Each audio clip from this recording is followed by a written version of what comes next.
I'm gonna reroute the thermo drive. Electronic mail failure. Stored forever in a virtual library. Computers can't swim. They can now. Data termites. The website. It's alive. Movies And mainframes. Hey everyone, and welcome to Movies and Mainframes, the podcast that is going to explore and discuss the representation of technology in media. I am your host, Andy, and with me today is returning guest Garrett Gross. How you doing today, Garrett? Oh, I'm doing great, Andy. I'm really looking forward to this. Me too. So, listeners, Garrett is joining me again. We had a discussion last season where we talked about the cyberpunk classic Johnny Mnemonic. It was a fun conversation. And today we are going to talk about a movie, no, I should say a film that is very near and dear to my heart. And Garrett, based on your notes, I can tell that this movie means a lot to you as well. Oh, yeah. So what we are going to talk about today is 1985's Real Genius, directed by Martha Coolidge and starring, of course, the incomparable Val Kilmer, also starring Gabriel Jarrett, Michelle Mayrink, Jonathan Gries, Robert Prescott, and last but definitely not least, William Atherton. Oh, yeah. Let me read a quick synopsis here and we will just jump right into our notes, which I know we are very excited about. It says, when science whiz Mitch Taylor, played by Gabe Jarrett, arrives at Pacific Tech as a freshman, he's paired up with genius senior Chris Knight, played by Val Kilmer, to work on a laser project. Mitch initially doesn't care for Knight's slacker attitude, but is eventually won over, and their friendship allows them to make new progress on the laser project.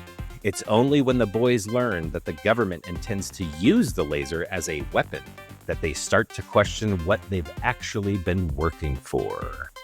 So there you go. There's the synopsis. And Garrett, let's start talking about Real Genius. I just want to start off with, tell me about your relationship with Real Genius. What does it mean to you? When did you first see it? All that jazz. Yeah, so just like you, this is one of those movies that was just like on repeat throughout my childhood. I mean, I think it was on cable TV a bunch. I think we would rent it from the movie rental store, which for our younger listeners are probably being like, what's a movie rental store? I don't know what that is. But I mean, constantly checking this out. I truly believe that this influenced my obsession with technology, taking things apart, things of that nature. I know you share a lot of the same feelings as well.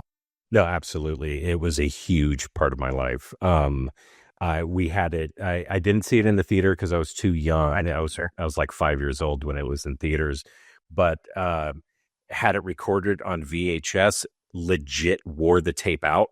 My parents bought the actual VHS, and I've owned it on every type of media. I've had it on DVD, Blu-ray, digital. And in preparation for this podcast, I went ahead and I was like, well, I'm going to buy the 4K disc. Yeah, me too. Exactly. One thing that really struck me about this, and I did a bunch of research on this, and I know you did too. Mm-hmm. The director, who I found out was actually kind of reluctant to take on this project at first, was like, okay, listen.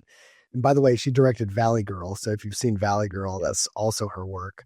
A lot of the same recurring actors as well, which is interesting. Mm-hmm. But what made this kind of a daunting task is that she really set out to make this as scientifically accurate as possible. So we're not getting the luxury of all those, goofy made up terms. I mean, there's plenty of goofs in there of like kind of futuristic technology, but she wanted to make sure that this dialogue would actually hold up to scrutiny as present by you and I going through this film.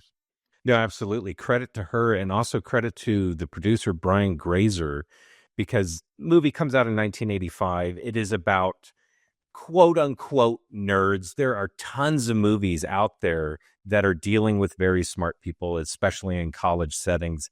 And credit to both of them. They didn't want just another teen, adolescent body comedy with a bunch of sexual humor and everything. Right. And Brian Grazer, one of the reasons he approached Martha Coolidge to direct was because he wanted it to be fun. He wanted it to be smart.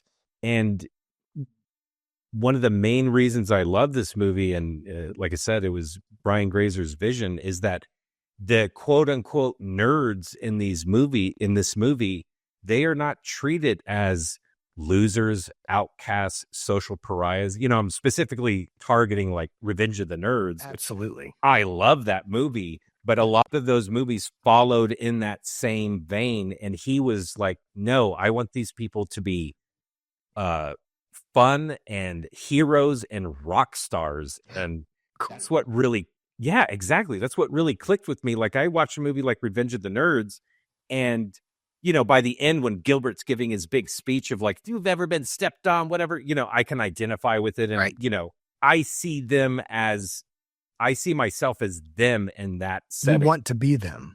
Exactly. But yes, in Real Genius, it's one of the first times where it's like, I want to be Chris Knight. I want to hang out with them. I want to build lasers and pull all these elaborate pranks. Yeah. I want to be them.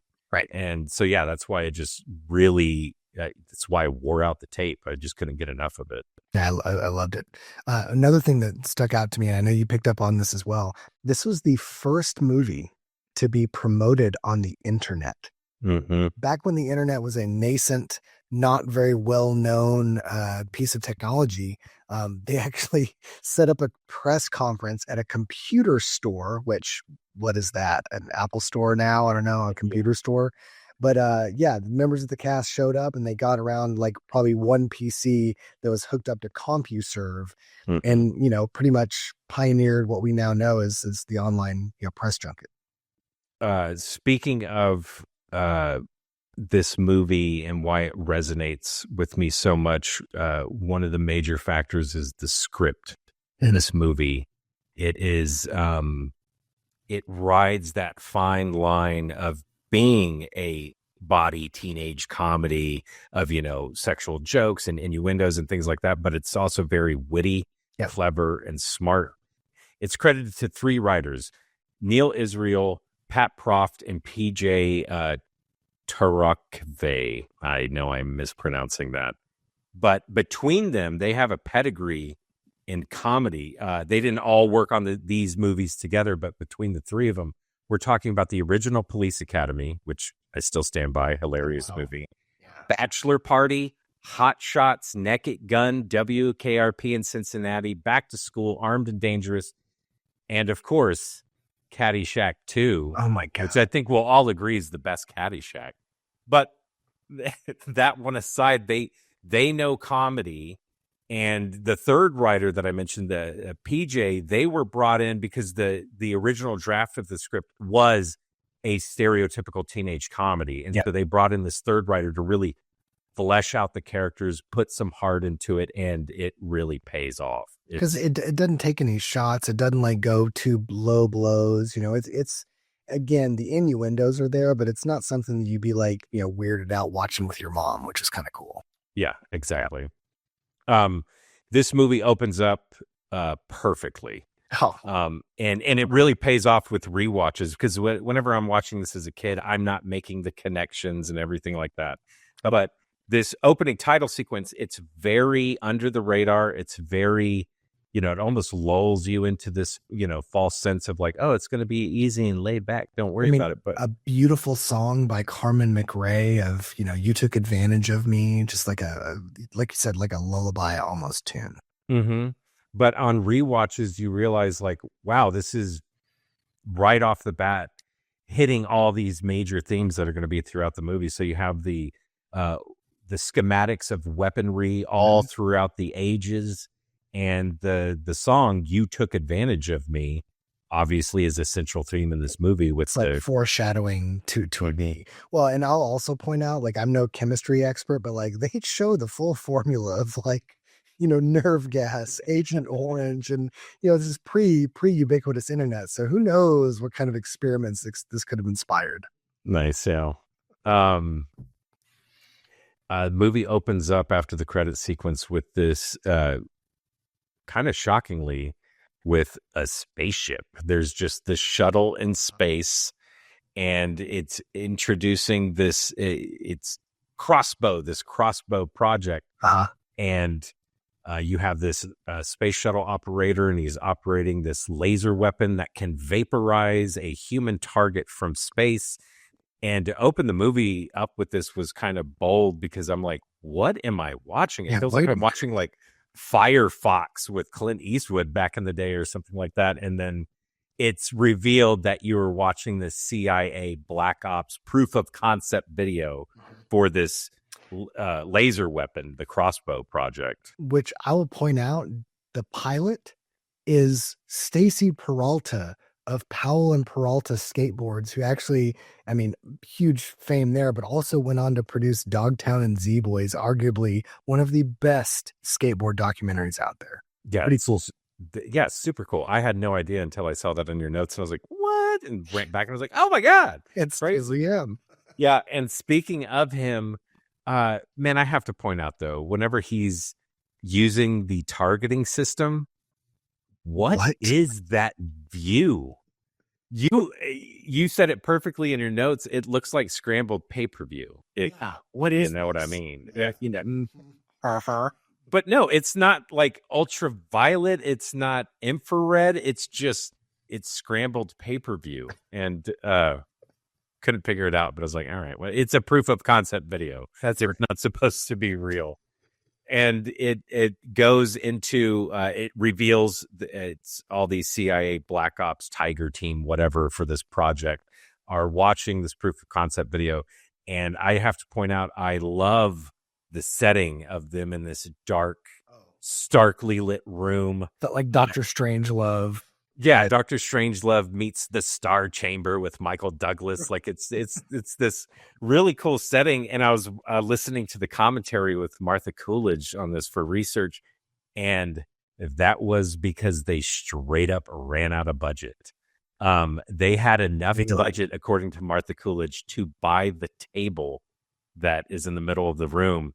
So when you watch that scene, just know there are no walls. It's literally black curtains. Oh, that's amazing. With a door frame off to the side. It's just a simple door frame. And whenever the guy leaves, like, I recommend you. I'm out of here. Yeah, I'm out of here. Like, oh, we're going to have to liberate old George. Whenever he walks through that door frame, that hallway is literally a piece of just drywall that they hung up. Oh, that's amazing. Yeah, and I was like, oh, that's awesome. The scene I really like was we just ran out of money. Yeah. We're introduced to Mitch's character at this science fair. And Mitch was, I didn't know this. I just assume any teen comedy, it is 25-year-olds playing 18-year-olds. Mitch was legit 15 years old when they shot this. They had to do all the child labor laws, as far as, which is a testament to how much they believed in his performance. Because, dude, shooting with quote unquote children, I feel weird calling Mitch, who's 15, a child, but legally, that's how he's seen. Absolutely. It is a lot of red tape. Like, you can't shoot for more than 3 hours at a time. There has to be a tutor on set. Like, there's a whole bunch of stuff that you have to go through. Yeah. So a testament to hiring him, because he does a great job. And I'll be honest, I didn't appreciate his performance until I got older, because whenever I was younger and around his age watching him, I'm in the mindset of a 12, 15-year-old, and I'm like, he's too whiny. He's not cool, this and that. And it's not until you have that, for me, that separation of like, oh no, I was much worse at 15 than he was. No, he did an awesome job of like playing that naive, a little bit whiny, but I mean, what would you do if somebody recorded your intimate conversations and everything? 100%. So he's really good. So that science fair scene is also where we meet the elusive Dr. Jerry Hathaway, who right off the bat just comes off as a complete jerk, which, again, as a kid, I didn't really realize this, but now it's like, well, of course he is, because that's Walter Peck from Ghostbusters. That's I forget, Richard Thornburg from the reporter from the Die Hard movies. Like, just the penultimate annoying jerk. It was perfect casting. Again, just kudos to whoever cast this movie, because that again was just a great role. Yeah. And yeah, I mean, dude, pound for pound, if you need that type of performance, there is nobody better than William Atherton. He's the perfect jerk who has that air of elitism That's right. where he knows you are underneath him. You know, you are human garbage compared to him. And he pulls it off so perfectly. Just so good. His default face is just, resting annoyance and I'm better than you. It's great. Exactly. And I mean, even in his speech to Mitch, Mitch, most people compared to you have the IQ of a carrot, And speaking of perfect performances, Val Kilmer as Chris Knight. Yep. Dude, I legit tried to model my personality whenever I was a kid off Chris Knight. There was nobody. He was the coolest. Probably my hair too at the same time. Yeah. Yeah. I mean, one, you have Val Kilmer playing it, so he's already super handsome. And then, when I was a kid, there was nobody funnier, wittier, more sarcastic, and he has some heart to him. It was the total package. And I just remember quoting this movie so much and trying to take that approach, of being witty and sarcastic, and of course, failing miserably. And everybody's just like, dude, shut up. Just get out of here. But there was just nobody cooler in my book. And still, to this day, watching this movie, still just so cool. He just holds up. He doesn't come off as like the fake smart that you see oftentimes in these types of movies. There are times where you're like, okay, that's heavily scripted. But overall, comes off as very authentic and genuine, which I thought, again, great casting. And I think he was kind of identified early on for this role as well. Yes, actually, this role, according to Martha Coolidge, was down to 2 people. Oh, wow. Strong candidates that they had back numerous times for readings and chemistry tests. And they obviously went with Val Kilmer, who is in the running. And the second person, the runner-up, was John Cusack. Oh, wow. That would have been a completely different movie. And it would, sometimes when I hear about these alternate castings, my first reaction is like, ugh, no, that would work. Yeah. But I could see this working with John Cusack. It should just be a completely different energy. If you took John Cusack from Better Off Dead, which is the same year, and just made him a genius and put him in it, I could see it working. I'm glad they went with Val Kilmer just because he has that, compared to everybody else's performance, he has that manic Bugs Bunny type of energy that people can play off. And where I think John Cusack, not in a bad way, would be that more malaise, lethargic style that he has. It's kind of like, oh, why is the world against me? Exactly. You had mentioned, you were talking about it, that Martha Coolidge spent months on campuses of Caltech, interviewing students and talking to faculty and just going to locations and getting a real sense of this university life and lifestyle. And so much down to the fact that the main corridor that they have for all their dorm rooms, is pretty much a carbon copy of what it actually looked like. Really? Because I saw that and I was like, this looks like the tunnels under Los Angeles. Like what educational institution would allow their students to just draw over the walls? But then if you think about it, hey, whatever it takes, right? Yeah, exactly. If you have brilliant people, they need to, however that comes out, keep them happy, as long as they're not blowing down the place. Whatever. Yeah. What I found funny is that they did use the kind of fictional Pacific Tech as the university, but in that graffiti, you see references to Caltech and MIT and stuff like that. I found that pretty funny. Yeah, absolutely. And they, in all their research, and they tried to incorporate it into the script, is the pranks that these people pull on each other. Actually modeled after real ones. Exactly. Obviously they take it to the Hollywood extreme with, having the ice on the floor that's going to turn immediately from solid to gas, right? Which is in the realm of possibility, but could not be done in that particular fashion. And I believe Martha Coolidge, or in the research I did, would be poisonous to whoever was there. It was turning to the gaseous form. If we're talking about dry ice, that'd be like carbon dioxide poisoning, probably. Yeah, for sure. One of the pranks that Martha Coolidge was talking about that she loved, interviewing the students, was there was a guy who lived in a dorm room, let's call it room 16, and what his fellow students did is while he was out, they completely drywalled over his door and matched everything perfectly down to the stains in the paint, the floorboards, and they put a working sconce where his door would have been. And then whenever he comes back from studying, there's no door there. And they made everybody play it straight of like, we have no idea what you're talking about. It's never been a room 16. And it's just like, oh my God, I love smart people and engineers getting together for so funny. That's just screwing with people. Well, we'll talk later about some of these other kind of pranks and things that were modeled after real life events. Because again, they got so much right in this. Yeah. So when they're talking about the dry ice, which, if you've watched the film, that's where they turn the entire floor to, ice enough to skate around.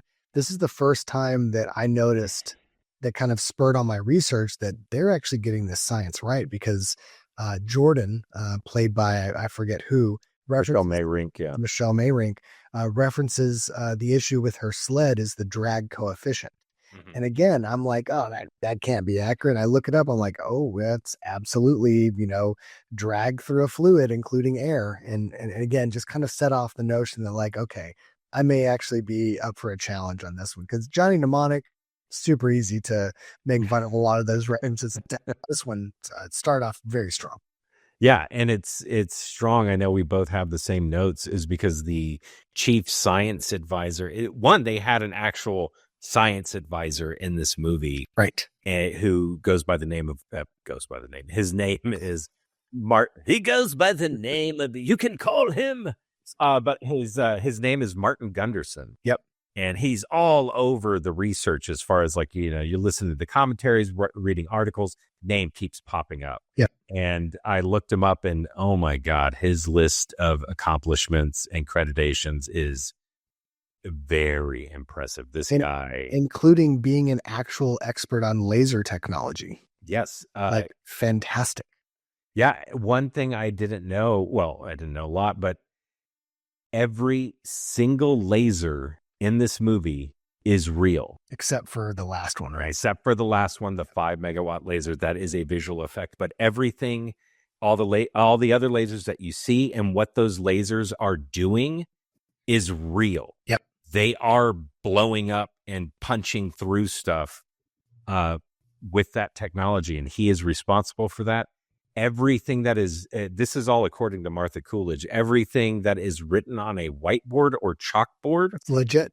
The math is legit, and he is responsible for putting that up there. One thing that I found out that was really interesting for all you film, actual camera nerds out there, the production crew is actually really concerned because a lot of the lasers were hard to pick up on film because they're lasers. And so they had to get really crafty with introducing smoke and fog and dust and stuff to actually make these lasers register. So I found that really cool that they went that extra mile. Instead of giving up, being like, we'll just use Star Wars effects, they actually put in the hard work to figure out how to get that stuff to register on film, which is cool. Dude, for sure. Like the laser that goes across the lab and the hallways and then the entire campus courtyard, legit, which is legit. I can't imagine how many smoke machines they had to get running to flood that area and get it going. Mm-hmm. But yeah, it's crazy. Very cool. So Laszlo, we get to see Laszlo around this time in the movie. Laszlo, if you haven't seen the film, is kind of this elusive person that at first appears coming out of Chris Knight's closet. And he walks into the dorm room, pauses, stares at Mitch, and then walks into the closet and disappears. Yeah. And Mitch goes to the closet. He's looking for false backs. He's like, I can't find anything. And so starts the mystery of Laszlo. Yes, Laszlo, played by Jonathan Gries, who I just have to point out has been in, for me personally, these movies that, register where it's like, that's important. This is a important, he's obviously Laszlo Holyfield in this.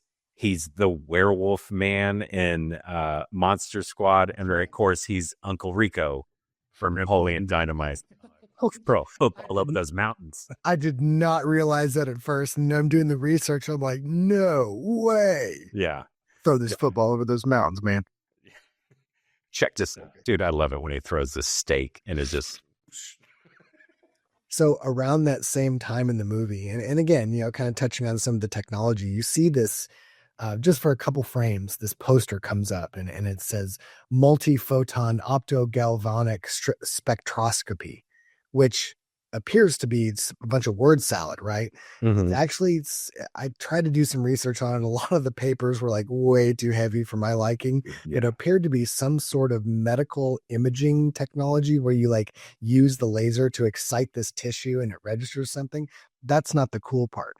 The cool part is that phrase actually appears on a chalkboard in a Big Bang Theory Lego set for some reason. So weird. Yeah. either they just happened upon the same term or that is an actual callback from that.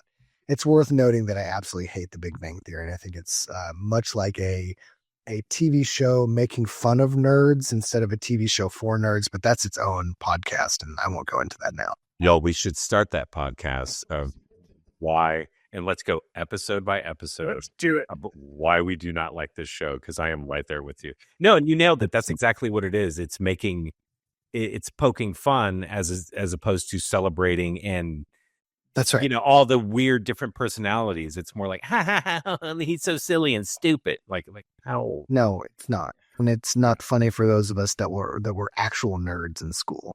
Mm-hmm. But Laszlo, it's worth pointing out that with Martha Coolidge being on campus and getting all these stories, Laszlo is an amalgamation of a couple of different real life students and their stories. Yeah.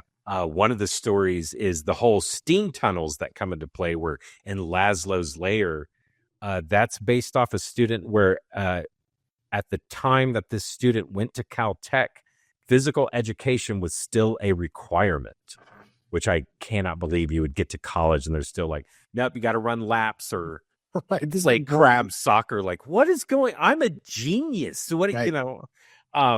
But in order to get away from physical education, he actually hid in the steam tunnels. Obviously, he didn't have this huge elaborate setup, but if you couldn't find him, they knew like he's somewhere in the steam tunnels. We have no idea. Funny.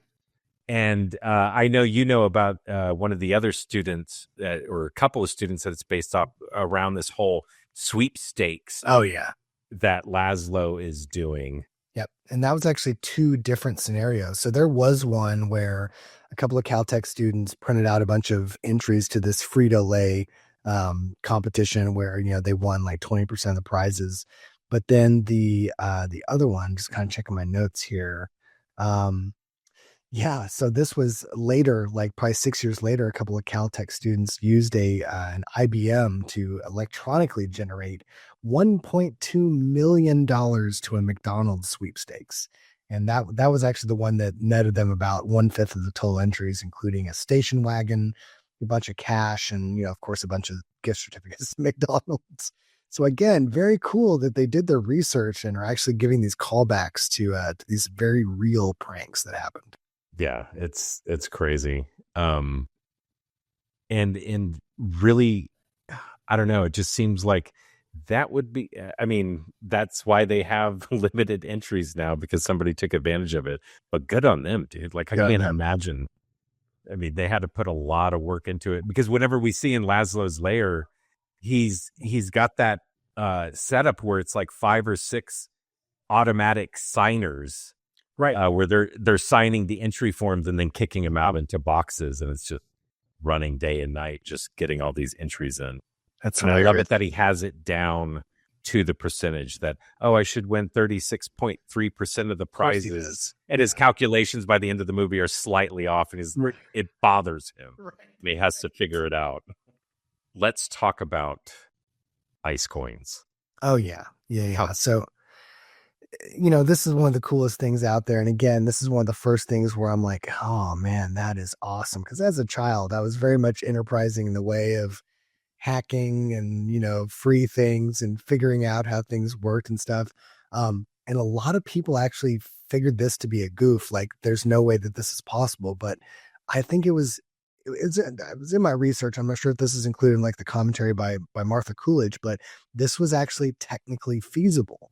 The thermos that he pulled it out of was supposed to have contained liquid nitrogen, which then in turn encompassed a column of super cooled CO2, which, dry ice, but like super cooled, which is what Chris uses to slice the coin and put that into a vending machine. But as anyone who has actually had experience hacking those vending machines, that would not work now due to several safeguards that have been introduced to defeat these types of cheats. People using washers, people using, plastic weighted discs and things of that nature. Yeah, I actually can't even remember how we got a hold of them, but we got a hold of punched out. What was it? It would have been aluminum, or not aluminum. Maybe it was lead. These little punch out lead coins that actually worked vending machines for a while. And this was way back in the day. Yep. And then of course we exhausted them within a couple of weeks, because anytime you saw a vending machine, I got something. Oh, that's in my pocket. Yeah. 100%. Yeah. I mean, I'm definitely not admitting to doing any crimes, but I think the statute of limitations probably ran out on that a while ago. Oh, for sure. And that was the thing. I never jumped into it as much as I should have, but anytime I saw those little hacks in movies, I should have, I keep thinking of like war games with getting like free long distance and all that kind of stuff. And I never took advantage of it or even tried. Yeah. The most I ever did was the gags you would see in that commercial of like saying your message as your name for the collect call. So, right. Please say your name after the tone. Mom, come pick me up, Right. And so you got a collect call from Mom, pick me up. I think it's Garrett. My dad, so-and-so had a baby or whatever. Yeah. Yeah. That's awesome. Had a baby and it's a boy. Yeah, that's right. Well, so then after this gets into, I know this is your favorite part of the movie. This is also one of my favorite parts of the movie, the epic studying montage.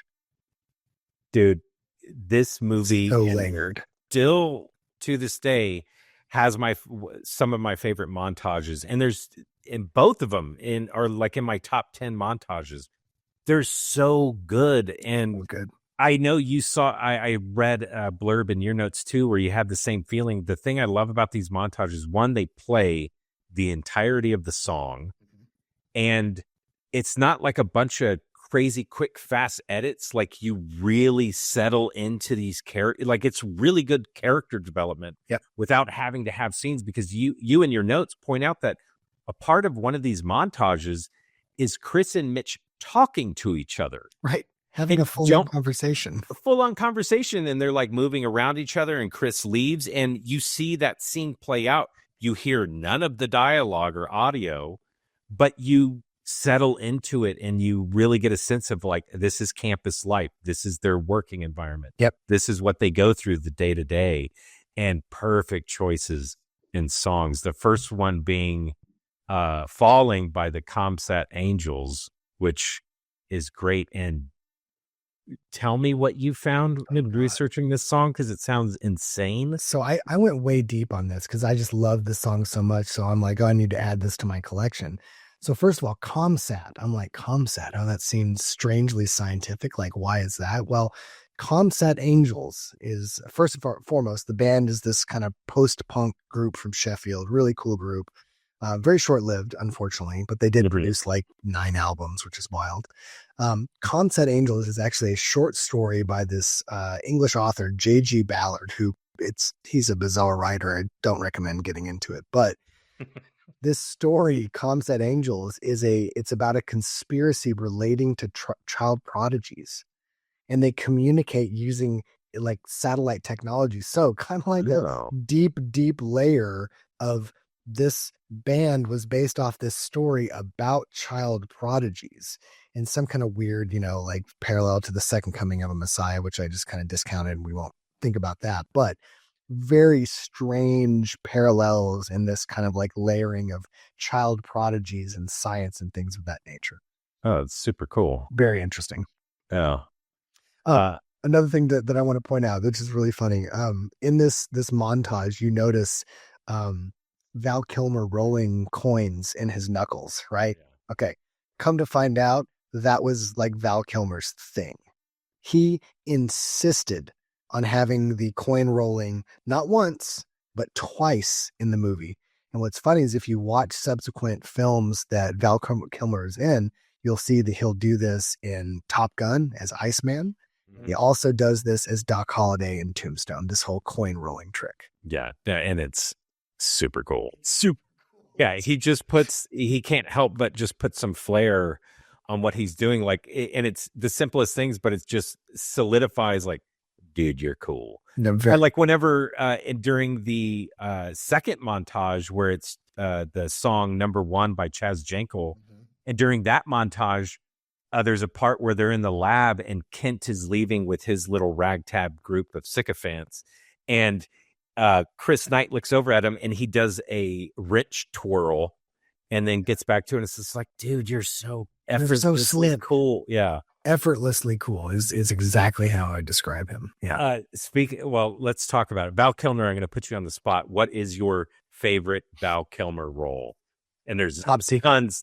Top Secret. Nice. I mean, I love that movie, but like that was Val Kilmer's total departure in being absurd. And like you mentioned, like Naked Gun, Police Academy, like I love absurd humor. So to have him in that role, to your point earlier of just being so dynamic, like he just plays such a range of characters in that one film as one character, which but again, lots of choices of Val Kilmer. The Saint is a great film. So actually, before I name off a bunch of films, what's your favorite Val Kilmer?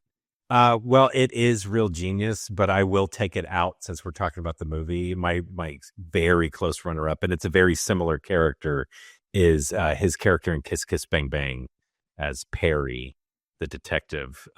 Just again, a super witty, quick-witted, funny, sarcastic character. Like nobody plays it better than Val Kilmer when it comes to that type of personality.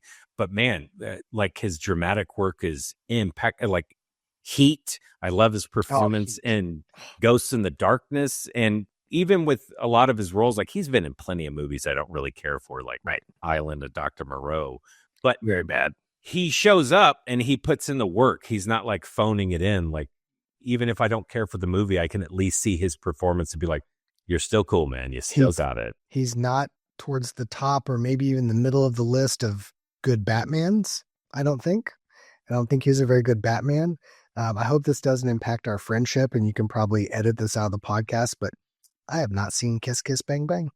Oh. So I need to go watch that. Put that on. Well, I'm going to just hit stop record here. And yeah, you're dead to me.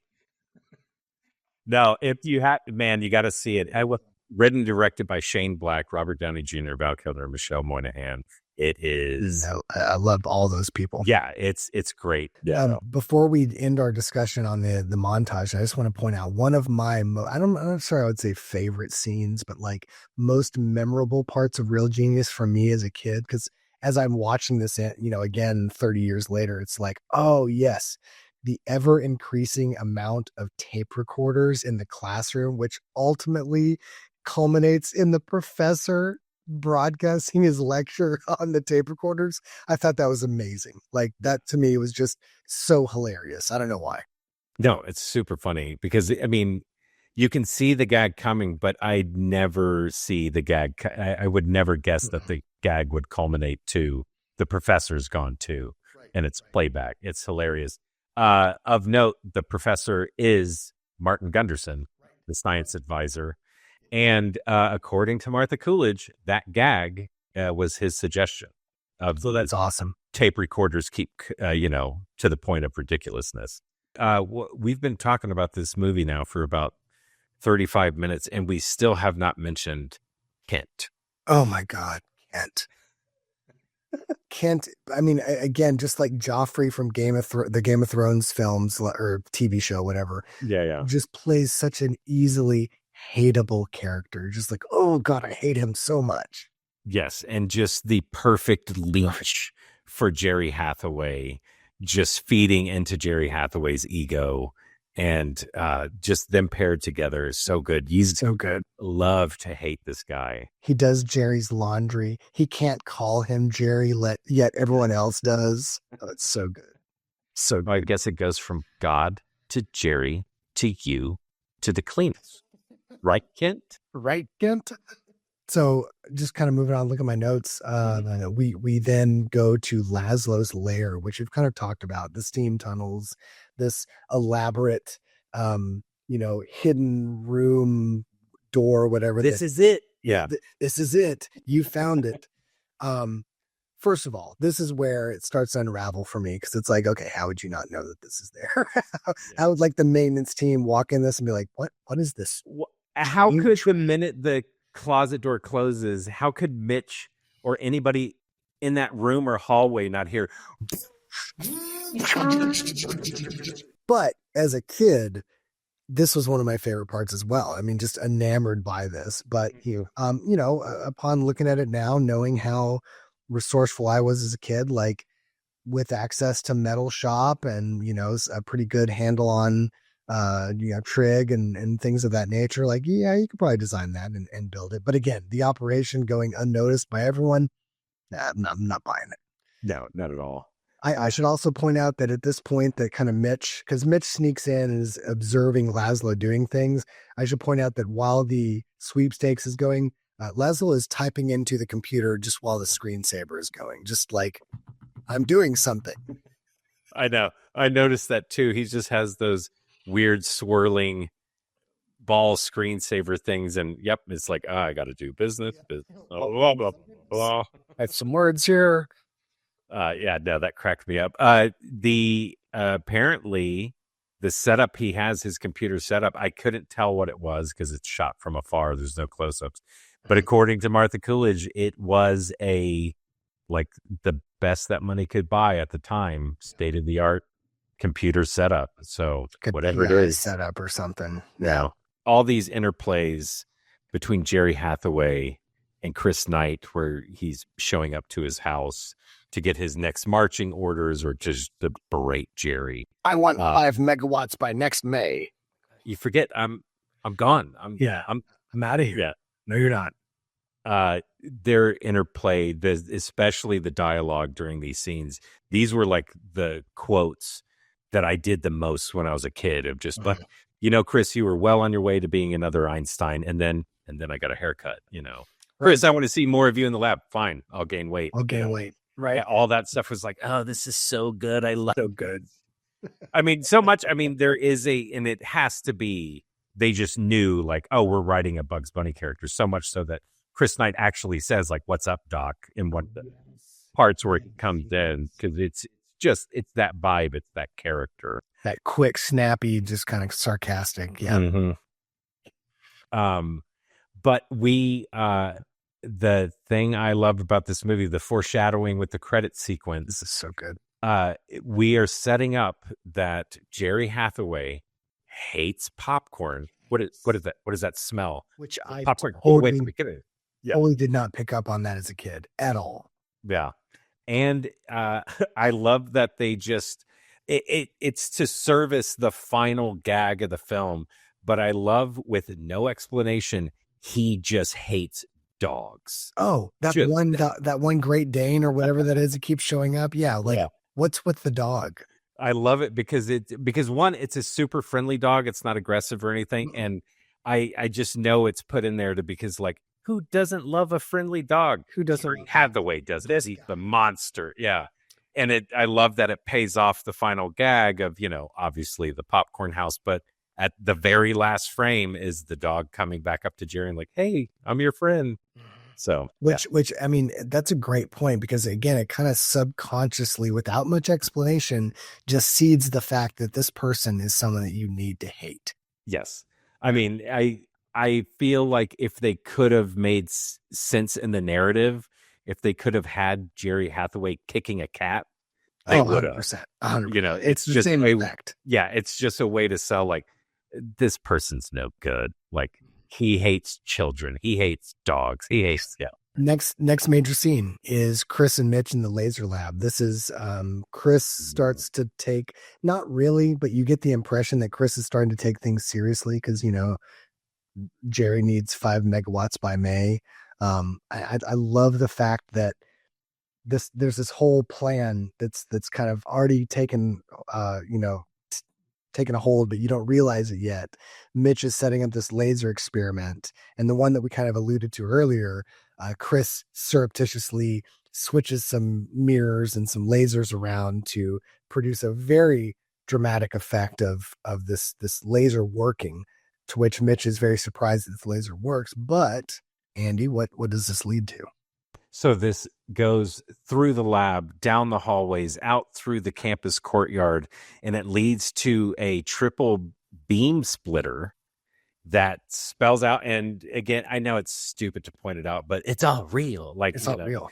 Somebody took the time to set this up, and it spells out in a laser light show, the Tanning Invitational, which, oh my God, so good. It leads to, for me, I love Kent seeing what's going on, and he goes and runs like a little rat. Oh, he's just like giddy. I know. He goes to Jerry, who's about to tape, which I love this. Jerry's going to tape his, this, I guess, campus or actual TV no, it has to be a TV program because people recognize him. Right. And it's called Everything with Jerry Hathaway. And it's just this science show like Nova or something. And Exactly. the set reminded me of Mr. Wizard, where it very starts with like one anatomical model or whatever. And I love the introduction to that scene because, again, these scenes play out perfect where he's getting makeup and everything done on him. And it's just feeding into that ego and vanity that I love for the character. And he has that interplay with the military guy. That he's like, "Do you know who I am?" Exactly. So, and still, I mean, like I said, I quote this movie constantly, but one of the random quotes that I constantly say if it comes up is the colon. What does it look like? So and why is a laser scientist doing a show on human anatomy? Who knows? We're not going to question it. Yeah, and then I love it. Just sparked my, the tangent thought of whenever they're introducing the pre-roll for the show. Everything by Dr. Jerry with Jerry Hathaway is brought to you by a grant from blah blah blah, and it sent me down that nostalgia where I specifically talking about the National Geographic shows that they had in the 80s and 90s. Those specials where it was. That's right. And they would always, after the pre-roll, would say, this program is brought to you by a grant from, and it was always from a company that was just destroying absolutely the environment. Yeah, this was totally just some write-off that they can do and some whitewashing campaign. Helping, of staying green and helping the environment. Not actually doing anything, just making programs. Yeah, that's right. That's helping. That is so funny. Kent goes, squeals. Dr. Hathaway is ultimately is initially very upset by Kent, interrupting him. But then he realizes what Kent's interrupting about. He's like, "Take me there immediately." And you're like, "Oh, what a jerk." You thought he'd let those students have some fun, but no, he comes back to the party. He immediately just like sinks his teeth into Mitch and admonishes him. It's like, you were supposed to be the one and you're just here, flipping about. Like, I've asked you to give me 5 megawatts and blah, blah, blah, blah, blah. And then what's great is this sends Mitch into this like spiral of like freaking out on the lasers. Right? He goes back to his lab and he's like, "I have to figure this out now." Swipes away the whiteboard, can't take it anymore. And he runs past Kent and his cronies to go to his room, and Kent hears that he's calling his mommy. And so he goes to the office, taps into the line and records it. And dude, go ahead. I was going to say that a legit, way of tapping into a phone is like an acoustic, it wasn't a coupler, is like a listening device you would put on the handset that would hear both sides of the conversation. Nice. Yeah. So that's, obviously I've never played with one of those. Is that just literally an audio recording device? Like it's not tapping in, it's just listening. No, because you had to pick up the handset of Mhm. the phone, and you had to be on the same, phone circuit, and then be able to get into that phone call. So it was like, your old home phone having a second phone. You'd pick that Hang up. Yeah. exactly, and record that directly on it. And again, a legit wiretapping method for sure.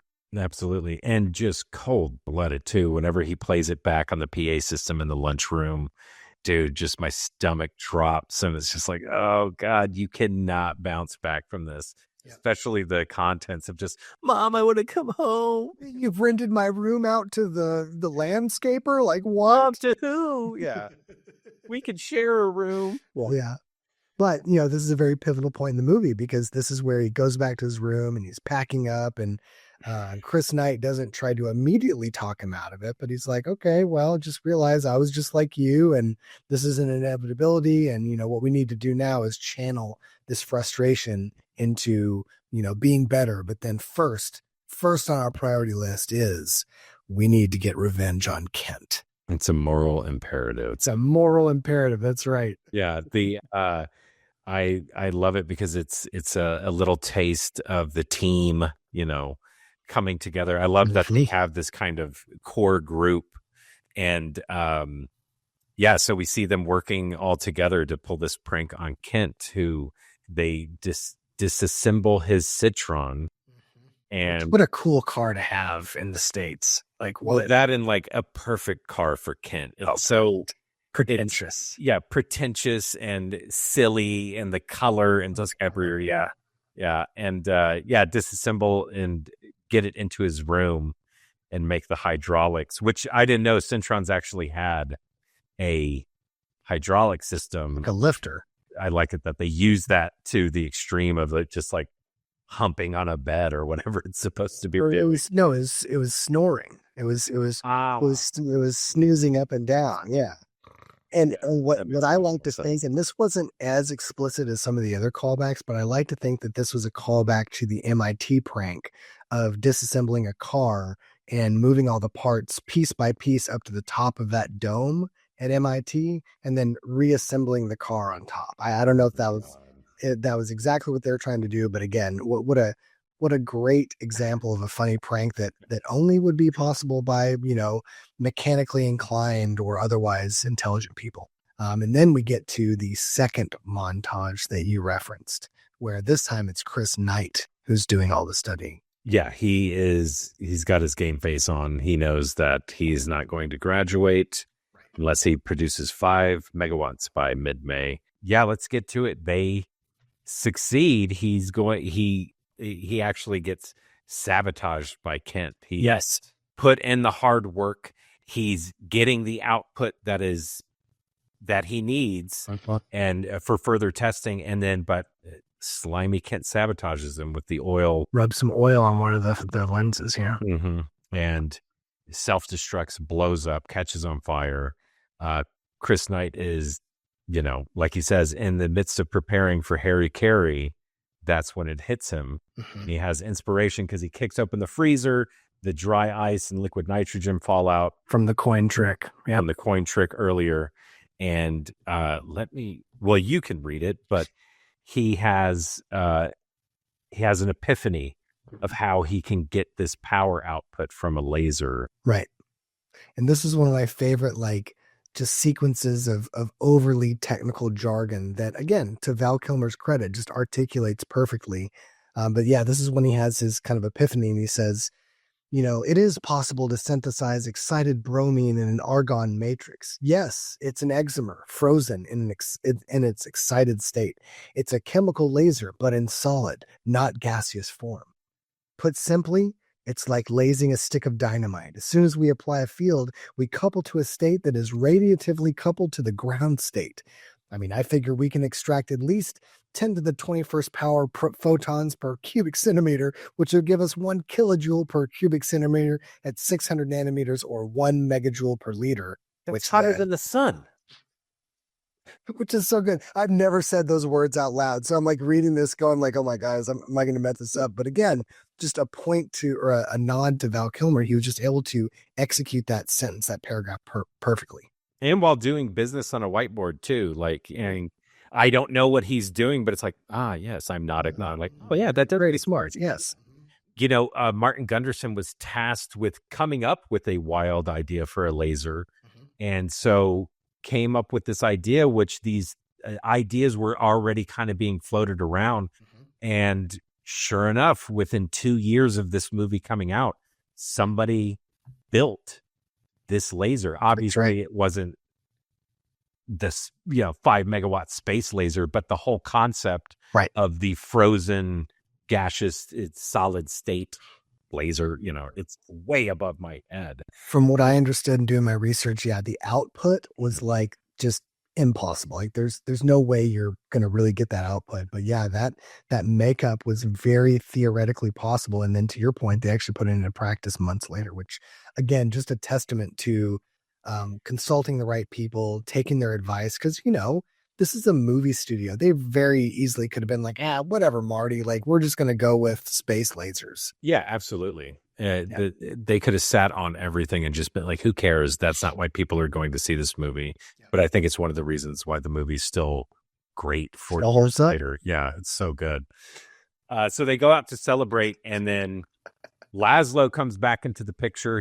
Oh my God, he's off campus. What is going on? This must be huge. And it is huge. It is huge. Because Laszlo, he's put the pieces together, and he tells the team that, hey, what are they going to do with that laser? And like, Mitch says, like, that's up for the engineers to figure out. And he's like, well, Laszlo says, like, I think they already did figure it out.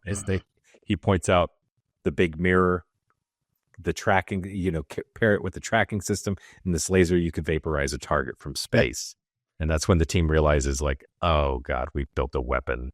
That's right. And this whole theme of you took advantage of me, of just taking smart people's work and applying it to a field that and that's why Laszlo snapped initially and like went underground, because he found out his work was being used in weaponry. So this is kind of like the culmination of all of the themes in the movie are just kind of coming to one focal point, which results in one of my favorite scenes in the movie, which is the orthodontic Kent plant. Dude, so good. I love that it kicks off with 4 students all wearing gas masks and a gas tank, and obviously pumping some kind of gas, ether or something. Yeah. And I love that they show a fellow student just walking by, and they're so conditioned because of all the pranks, like, no big deal. It's just so obviously this would happen. And I'm pretty sure that student also knows that's Kent's room. So that guy deserves whatever. Doesn't miss his way. Yeah. Right. Well, and like the science behind it, a lot of us that are, interested in things like, surveillance and things of that nature, like they got the math right there. They got the science right. They implanted a transceiver, which is a broadcaster and a receiver. And given, and again, just totally speaking, not from any experience that I'll admit to, but you could definitely turn an orthodontia type situation into a giant antenna inside someone's head, for sure. No, absolutely. I mean, again, not from personal experience, but we've all read and seen those stories of people picking up radio stations off their fillings. That's right. And things like that. And it's like, you're the only one who can hear this music. Where is it coming from? And it's because it's bouncing around in your mouth. It's crazy. So go ahead. I was just going to say, I wanted to point out in Kent's room, he has a computer station set up, and that Kent's computer is an HP 150 touchscreen. It was introduced in 1983. It was a big deal when it came out. The MSRP for this computer was $2,800, and it was HP's first MS-DOS PC. And the base unit had a raging 256K RAM installed in that bad boy. And that had to have been something they probably rented, because $2,800 in 1984 is like, I don't know, 10 grand or something like that. Dude, a lot. Yeah. No, but saw the computer, and I love seeing these older movies where everything is just these, I mean, like 5-inch screens, 7-inch screens where it's what, how did we work like that? And found it and was like, oh, that's awesome. And so the culmination of this prank is that, on the other end of this transceiver is Mitch with a microphone broadcasting an event into Kent's head that he is the voice of God. And he's, basically saying you've done a very bad thing. That this technology is going to be used as a weapon. Give me like, where did this laser go and what are the next steps? And of course, Kent spills the beans and says, well, I don't know where, but there's a test happening soon. Mm-hmm. And then that brings us to arguably my favorite part of the film, which is the setup. Yeah, no, I love it. One, it plays out like another montage, but this time it's scored with Thomas Newman's composing the music. And Thomas Newman, if you don't know who he is, he's done a lot of films. He's a great composer, one of my favorites. And this was the movie where I fell in love with his work. And sadly, his original music has never been produced. You can't get it. It is one of my, like holy grails of like, just release it, because I fell in love with this type of electronic synthy.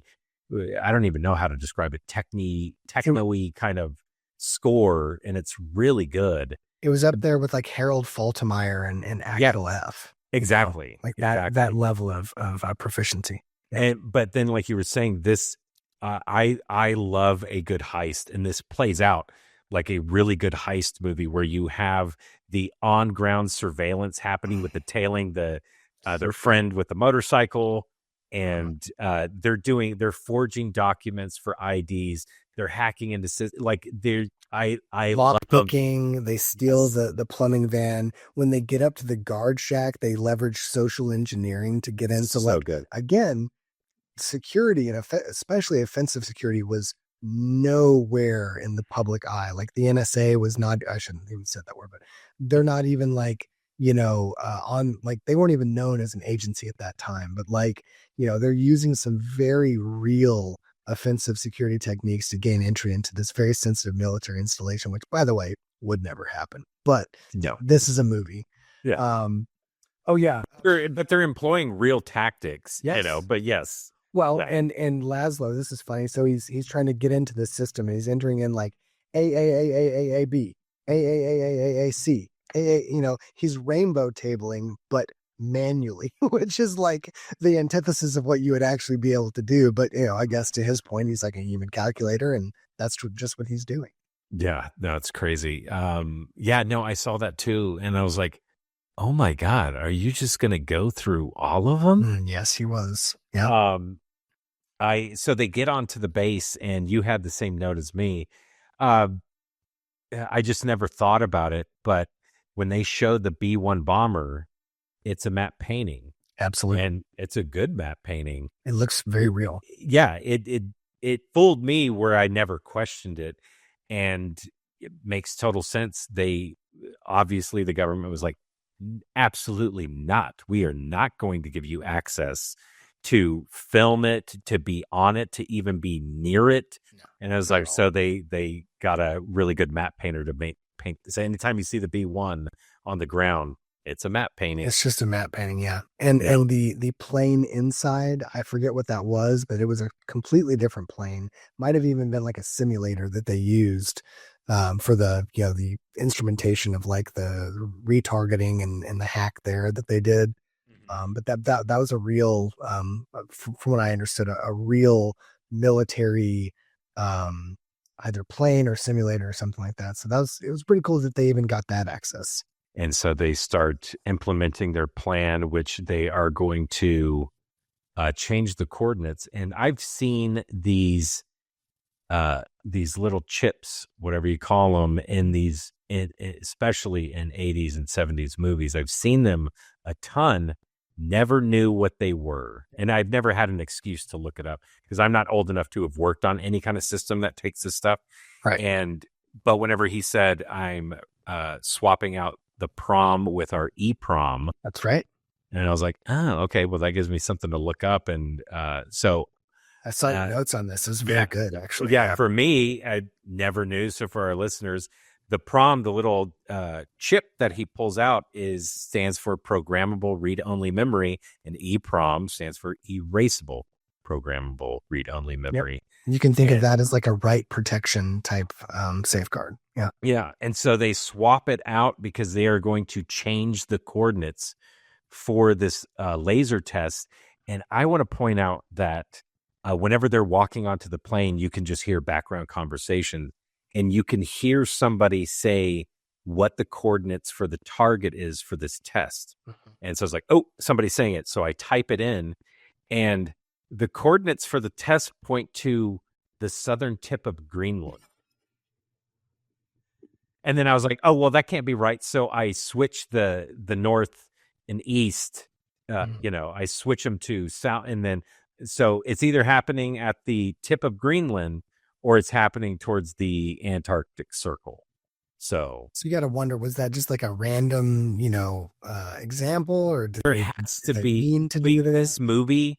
It has to be some kind of Easter egg or nod of the hat to something. But then they put in their new coordinates that Jordan is reading off to Laszlo to type in now that they have the EEPROM set up in there. And the new coordinates actually point to some place that makes sense. It points to just outside of Oxnard, California, and specifically right outside of Point Mugu Missile Park. I don't know if you pronounce it Mugu, but it's Mugu. Yeah. And it's just outside of that whole area, which is obviously military and building and everything like that. So I was like, oh, well, that makes sense. That's everything wasn't there. Yeah. But also that's supposed to be Jerry's house.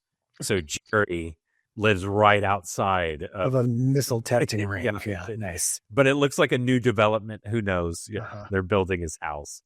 I wanted to ask you, because obviously it means absolutely nothing to me, but whenever they're doing this hack, one of the first things they do is Chris pulls out a clip with the whatever you call that band threading, like a serial cable or something, or serial cabling, and he clips it on, and he says that we both wrote it down. Yeah, that's right. What does he say? This little polynomial should keep the computers so busy they won't even know that we're here. Yeah, so I wanted to ask you about that. If you knew, like, is this the equivalent of asking a computer a question so complicated? It's like, does not compute, like it's just. That's what I got from it. Yeah. I mean, there's no parallel in like stuff that I would have actually done, but like what it infers, because it made the lights blink so rapidly, is that, it's keeping the computer busy with other tasks so that it wouldn't notice a deviation from the norm. But again, let's remember, these are computers. These are things that are programmed to do a thing. So unless there was actually a utility built to notice deviation from what it's supposed to be, that would never happen. Like a computer's not just going to pick it up and be like, alert, this is something unconventional. Because all they did was they changed the targeting. Like that's all they did. So again, from a security perspective, you'd have to write a utility that would notice these changes in order for that to actually happen. So I don't know. I imagine that is a actual, who knows, maybe a cryptographic type trick or utility or something. But it kind of confused me as well. Yeah. So they now they're running the test. They escape. They pull off their plan. They get off base, and the test is going to be carried out the next morning. And so then it comes down to the final act. This test is carried out, and obviously the laser misfires, and it lasers Jerry's house. Kent has been ordered to stand out. He's been ordered by the word of God to stand outside of Jerry's house at a very specific sign for at a very specific time to receive a sign. They've created a massive Jiffy Pop. Right. of just that foil dome, and it's just filled with popcorn. And what ends up happening, the popcorn pops, and it becomes one of these super memorable scenes. Like, I can say the popcorn house scene, and people will know what I'm talking about without even seeing the movie. Sure. Like, it is super memorable. And then his house is destroyed. Popcorn just bursts through, and it's very cool, very memorable. And doing research on how they exactly pulled this off, it's really an incredible feat of engineering and patience. Well, it's funny because you were talking earlier about, they had exhausted their budget on certain things. I would imagine that this whole setup was probably one of the more expensive and elaborate things that they had to do, because there was no other way to pull off this exploding house other than to build a house and rig it with hydraulics to like show it bursting at the seams and stuff. There's no way to safely do this. No, exactly. So let's talk about this in sequence, because it deserves a in-depth analysis. So one, the budget for this movie was $8 million. Wow. The budget for the entire in sequence with the house and the popcorn was $1 million. So it was an eighth of the budget. Just like you said, that house was specifically built that it could split apart, but then come back together with hydraulics so they could reset the shot. Obviously, you can't blow up a house with popcorn, which we'll talk about in a second. Right. So they had crews of people popping popcorn around the clock during the course of this production. 6 weeks straight. 6 weeks straight with setbacks, because I had no idea. I knew it was going to be a very large number, but the amount of popcorn that they used in this end scene was 140 tons of popcorn. That is insane. And they had a setback because while they were popping this popcorn, they were storing it in this warehouse setting that was right next to these, according to Martha Coolidge, 10 industrial poppers. We're not talking about movie theater popcorn poppers, industrial poppers. And they were storing this popcorn, and they found out, and one, they would have no reason to store this much at one time because you're popping it and getting it out. And they found out the hard way that popcorn dust is highly combustible. So that warehouse caught on fire, and they had to start over again. Oh my gosh. 40 tons of that popcorn was reserved for inside the house shooting. And the reason it was reserved is because they found out popcorn dust is highly combustible. Yeah, there's going to be lights and electronics and all this kind of stuff in this house. We're not going to jeopardize our $1 million hydraulic house by having a bunch of flammable stuff on the inside. Exactly. So they had to spray that 40 tons of popcorn with an anti-flammable, fire retardant chemical. And so they used that for the inside of the house. The other 100 tons was for the outside of the house. And the reason they were different is because that chemical they sprayed on the popcorn made it toxic. Extremely toxic. Extremely toxic. So they couldn't have it around the actors and their mouths. And more importantly, they would have wiped out the wildlife. That's right. Within that area. And there was big fears that it would make its way into the water table. Mm-hmm. Yeah. And so 40 tons just for the inside, get rid of it. And then 100 tons for the outside. That is insane. That's an insane amount of popcorn. I mean, that's almost as much popcorn as we have on movie night. Yeah. Almost.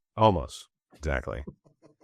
But also, I didn't even think about that. But just like popcorn lung being, I mean, I've heard that because of microwave popcorn. But like, I'm sure those crews had to have masks and everything, like when they're, and they didn't even go into like how they transported it, because obviously that popcorn is not next door. No. So like how many truckloads and how many days did it take to get 140 tons to the shoot? Can you imagine having to reset that shot?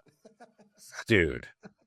Like, all right, get all the popcorn out of the shot, put the house back together. Oh my God. All right, let's go. Cool. Give us 4 days. Like what? No. And no, So we're under budget. We're losing light. We need to reset in an hour. Like, that's impossible.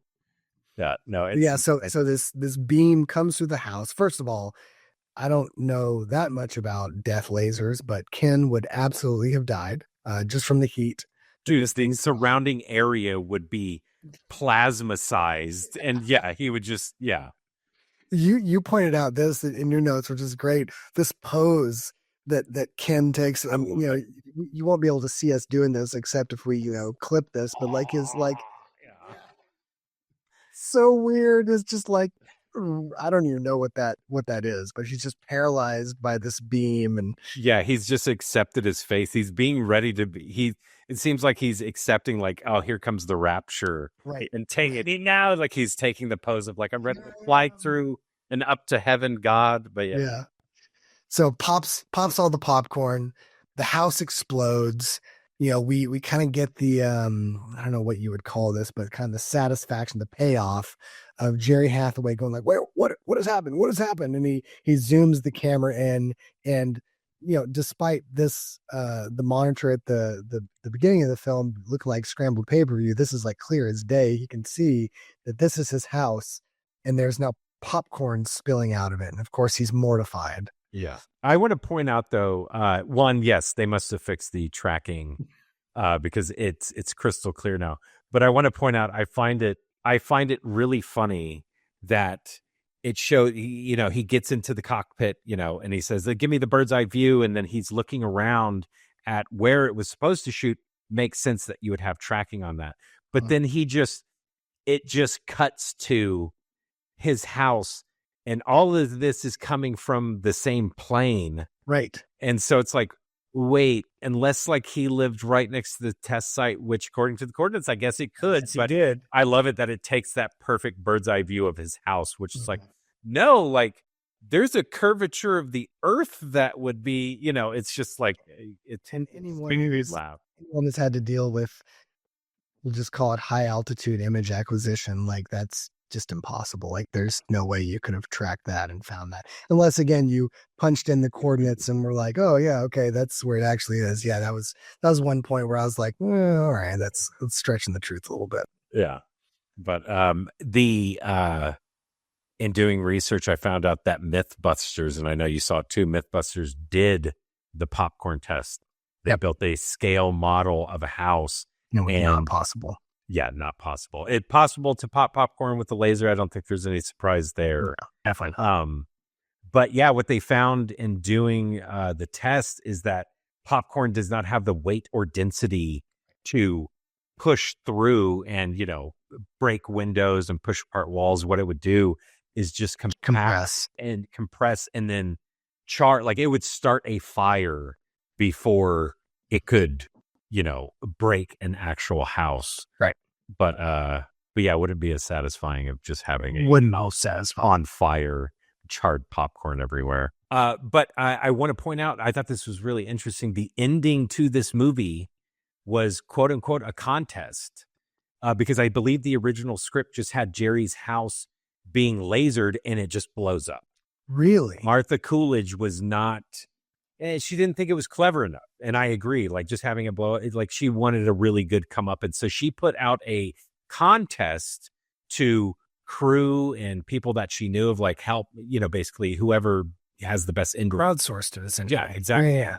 And so a friend of hers, a guy by the name of Ron Cobb, came up with this ending. And he suggested like set up early that Jerry Hathaway hates popcorn and hates dogs. Like that was his idea.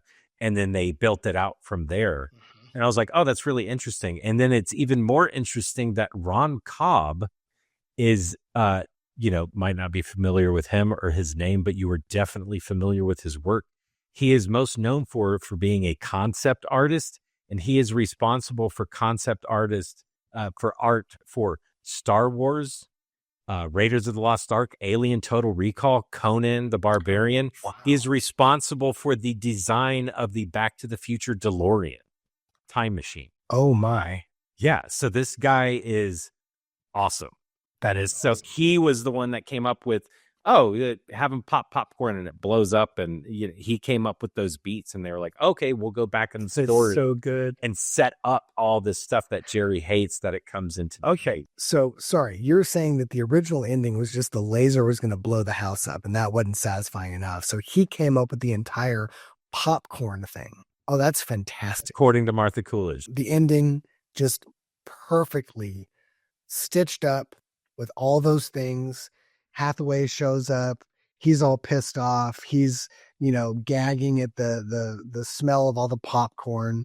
That dog shows up and he's just like, and then one of the best tunes to ever grace my ears, Tears for Fears, Everyone Wants to Rule the World. And perfect. So good and so perfectly fitting, in fact, that I'm actually curious to how they feel about it. But if I hear that song, I picture this end scene. I don't picture the music video. I don't picture Tears for Fears singing. I picture Chris Knight and Jordan and Mitch all playing in the popcorn and everything like that. And so, yeah, it's iconic. It's, it is. It's truly an iconic end scene that will forever be burned into my memory. Yeah. And just perfect ending for me for a perfect film. Listen, I know we're close on time, but I just kind of wanted to end on this is one of the best experiences I've had researching a film and kind of looking into the nuances, tapping into old childhood memories, sharing them with you, because I know you and I had a very similar effect on us as kids. So this was really cool, and what a, on the surface, just nerdy science film from the 80s, like you said, a body comedy, actually results in a very deep, heavy, well thought out, witty, just almost perfect film that is a sign of the times for sure. Yeah, no, absolutely. Couldn't have said it better myself. It's I had just as much fun researching it as you did, because to my surprise, it was such a deep rabbit hole. Because every time I do research on these films, a lot of it's just, like very surface level, like, oh yeah, this was just concept art. It was a model. It was this, it was that. But then you can just go down this, and there are so many things that we didn't even touch on. That's right. Just because of time, but it is a deep rabbit hole of, inside jokes, of nods to, tip of the caps, and actual science and real thought out stuff. And it was a lot of fun to talk about this movie and just research it. Was. All right. Well, that's going to do it for another episode of Movies and Mainframes. Garrett, man, I had so much fun. Thanks for taking the time to talk to me about Real Genius. Likewise, I had a blast. Yeah. And thank you, listeners, for listening. If you want to get in touch with me, you can reach me at moviesandmainframes@solarwinds.com, or you can head over to thwack.com, where this podcast is hosted, and leave a comment on Movies and Mainframes. I will see it. And well, that's going to do it for us. Until the next episode, we are going to log off. And until the next time, bye, everyone. Movies And Mainframes.